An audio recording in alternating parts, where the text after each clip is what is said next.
All right, boys, prepare to be dazzled. From the earliest writings of man, we know that the human race has been comprised of the haves and the have-nots. When I was a kid back during the Great Depression, I was obsessed with a desire to know what invisible something separated the haves from the have-nots, being a have-not.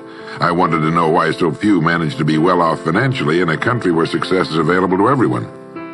For example, in checking the Statistical Abstract of the United States, published by the Bureau of the Census, I discovered, just lately, that only 10% of the men in this country, 65 years of age and older, have incomes of $6,000 or more a year.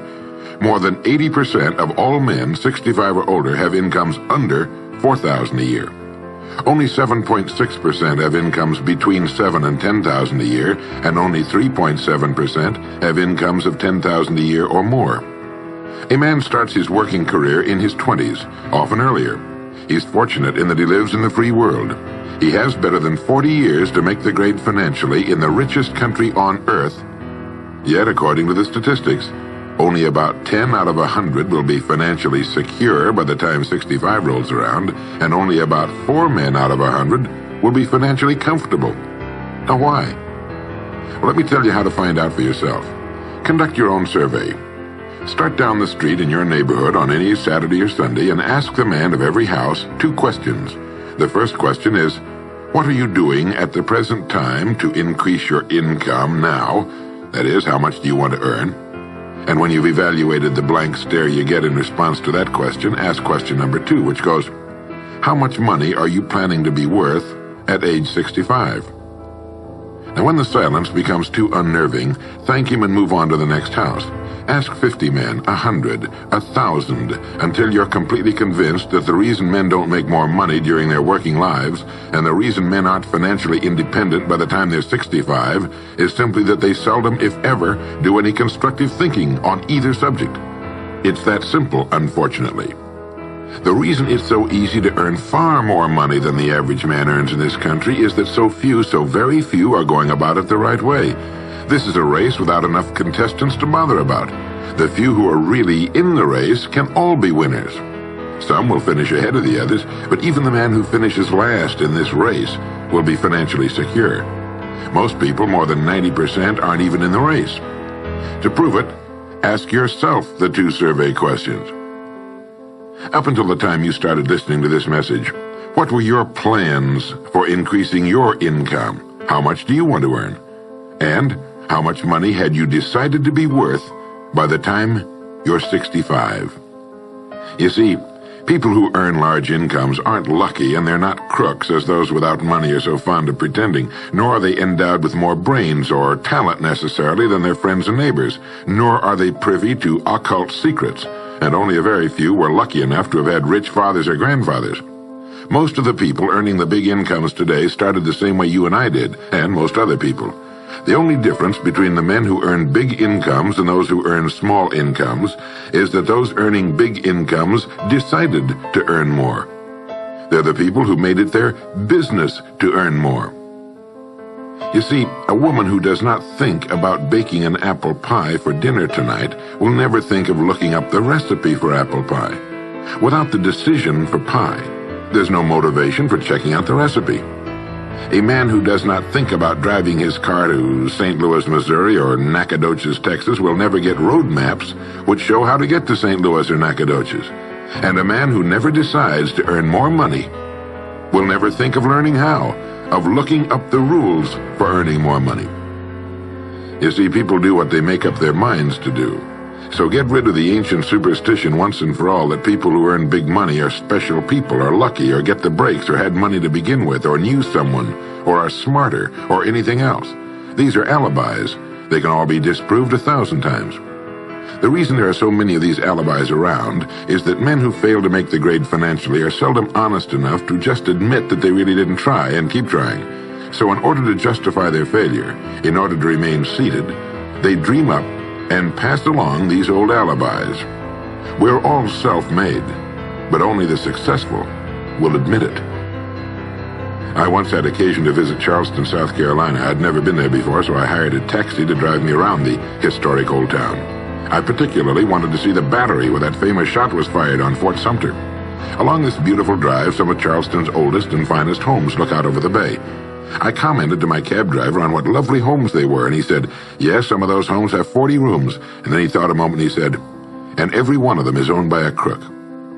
This is how the have-nots justify themselves and their lot in life. I didn't say anything because I didn't feel I was entitled to advise him or try to straighten out his thinking. This is a free country where as long as he doesn't hurt others, everyone has the unalienable right to be just as wrong as he wants to be. As Thomas R. Lounsbury, the American scholar and educator, put it, we must view with profound respect the infinite capacity of the human mind to resist the inroads of useful knowledge. My taxi driver and men and women like him all over the world have been kidding themselves and holding themselves down and refusing the bounty and abundance of the world for centuries. Knowledge is available to everyone. We can either listen to those qualified to teach us, or we can go along with those ancient stumbling blocks we get from people who don't know any more than we do. The truth, incidentally, about those homes along that beautiful drive is that they were built by the men and women who made the largest contribution to the city of Charleston. In just a moment, I'm going to give you the formula for getting rich, but before I do, I want to remind you of something. Before a jet pilot begins his takeoff from an airport, he carefully goes over a checklist, item by item. He does this not only because it's required by law, but because he cannot afford to trust so important a job to his memory alone. He has another checklist that he goes over just as carefully before he begins his letdown at his destination. He does this without fail every time he takes off and every time he lands. Well, I think living successfully is as important as flying an airplane. And because of this, I think each of us needs a checklist too. And that's why there's one included with this cassette. We need a checklist to go over item by item before we take off in the morning and before we drop off to sleep every night. So I want to recommend that you affix the checklist to your bathroom mirror. Stare at it as you brush your teeth in the morning and stare at it again as you prepare for bed at night. Go over each item, and as you do, think of what each item represents. Now here's number one. It's the formula for getting rich. It also explains why you're in your present position, whether you're earning $6,000 a year or $16,000 or $60,000 or $600,000. It applies to every adult, whether he's employed or unemployed. It applies to the richest man and to the poorest, and every person in between. And here it is. Our rewards in life will always be in exact proportion to our contribution, our service. Now that's what the formula means as the first item on your checklist. Memorize it. Our rewards in life will always be in exact proportion to our contribution, our service. Listen to it, think about it until you know it emotionally as well as intellectually. It might give you some slight feeling of superiority to realize that there's probably not another man within a mile of where you live who knows it. You can add it as a question on your survey if you want proof of that. If you want it in another form, here it is as it applies to a man's job. It's the same thing really, the same thing applies, but you can express it differently. The money you're paid by the company you work for will always be in direct ratio to the need for what you do, your ability to do it, and the degree of difficulty involved in replacing you. Maybe you want to write the formula down in both of its forms and think about it until it's as much a part of you as your name. The reason it isn't spelled out on your checklist is because you might not want everyone to know what you're up to. The checklist is valuable only to a person who knows what the words really indicate. All right, you've got the formula. As you think about it, its meaning will become clearer to you. With the formula, there are 2 rules which must be applied to properly use it. This formula, together with the 2 rules, is your recipe or your roadmap to earning all the money you really want. Now let's take a look at item number 2 on your checklist. And I'm serious about your putting this checklist on your mirror. You'll notice it's pressure sensitive. Item number 2, the gold mine. The Pulitzer Prize-winning playwright Archibald MacLeish, in his play The Secret of Freedom, wrote, "The only thing about a man that is a man is his mind. Everything else you can find in a pig or a horse." Strong words, aren't they? But as long as you live, you'll never hear a truer statement. The key to every human being's success lies in his mind, the gold mine between his ears. One idea can make you rich. A lot of good ideas can move you steadily upward in the work you do, and ideas are free. Now just think, there's nothing now being done commercially that will not be done better, much better in the years ahead. Next year's homes and most of what's in them will be better than this year's. Next year's cars will be better. Next year's manufacturing, distributing, marketing, and selling and advertising should be better. Nothing is now being done as well as it must be done in the future, and every innovation, every new improvement will be somebody's brainchild. Now, what's your specialty? How many good ideas have you come up with during the past year? If you continue on as you have in the past, where will you be and what will you be earning, say, a year from now, 5 years from now? Every day of our lives, we walk or drive by more opportunity than we could develop in a lifetime, in 50 lifetimes. Back in the 20s, Sinclair Lewis wrote that you can kidnap a man, blindfold him, take him to any city in the country with a couple of notable exceptions, put him in a chair in the downtown area, take off his blindfold, and he could sit there a week and not be able to tell you what town he's in. The streets are all alike. The buildings are all alike. The businesses all look alike. This is still largely true today. The reason for this being that most businessmen in this country are playing a game called follow the follower. If a man goes into business, no matter what line it happens to be, the first thing he does is make certain that his place of business, outside and inside, looks exactly like every other place of business of that type in the country. Do you know why? It's because he's been playing copycat since he was a year old and does it without thinking about it. For the same reason kids dress alike in school. He wants to be one of the gang. He doesn't necessarily examine all the business establishments in his field and pattern his on the one outstanding example, the one that inspires him, the one that he can really believe in. He just does what everybody else in his business is doing, and by this simple process, he guarantees his own mediocrity. Whose drum are you marching to, if indeed you're marching to anyone's, and why? Remember, whatever you now do for a living will be done differently, quite differently a few years from now. Never in the history of mankind have the opportunities for all of us been so great. But the great majority of people will be the beneficiaries of progress, not those who bring it about. Which group are you going to belong to? If you want to be a contributor, not just a beneficiary, here's the first rule. It appears on your checklist as the gold mine. So, think. Think deliberately and with a purpose. Use the gold mine between your ears. Begin by thinking at a special time every day. Back during the Depression, a New York lumber dealer was growing rich while other lumber dealers were going broke. When asked how he did it, he said, "Every evening when I get home, I close myself up in a quiet room, sit in a comfortable chair, and ask myself, how will my business be conducted 10 years from now? Then I try to do it now." Instead of competing with every other lumber dealer, which is what they were doing, he was creating. He was doing the very thing man was designed to do, the very thing man does best. A company growing at the rate of 10% a year will double its size in less than 8 years. But a man can improve his effectiveness 50% or 100% a year or more. The experts tell us that every one of us has within him deep reservoirs of ability, even genius, that he habitually fails to use. Well, let's begin now to reach into these deep, rich areas of pure net profit and use more of our real abilities. Let's think. Here's the best way I've found to make yourself think. Start getting up a little earlier than you're accustomed to. Right off the bat, this gives you extra time that 95% of the men in this country are not using at all.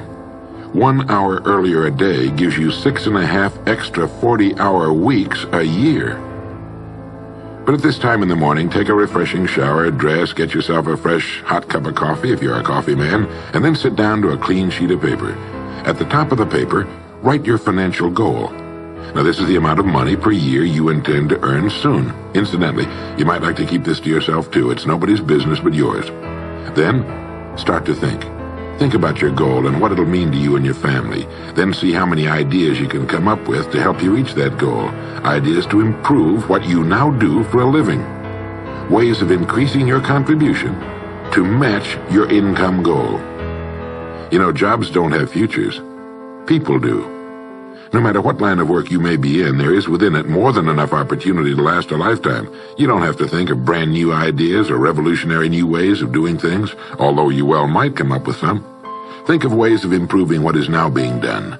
If you are to increase your income by the amount you've specified, you must find ways of increasing your contribution, your service. And the key to this is to be found in your mind, in that gold mine between your ears. Try for 5 ideas every morning and write them down, and save those sheets of paper in a special idea file. Many, perhaps most of your ideas will be worthless, but some of them will be very good. A few will be excellent, and every once in a while you will come up with something really outstanding. You see, 5 ideas a day is 25 a week if you don't think on weekends. Now that's more than 1,000 ideas a year. One idea can get you to that income you're shooting for. The law of averages swings so far in your favor you just can't miss. Try to develop a sense of expectancy. That is, try to hold the feeling that the goal you're shooting for is a sure thing, and that it's only a matter of time before it's realized. You know, Henry Ford didn't start making cars until he was 45. A friend of mine started a new company at 65. He's still going strong, and his new company has sales of better than $300 million a year. It's almost never too late. Try not to think of things outside of your own line of work or whatever it is you're most interested in. To think well and profitably, you must discipline your thinking. Keep it on course, controlled, keep it in one field, specialize.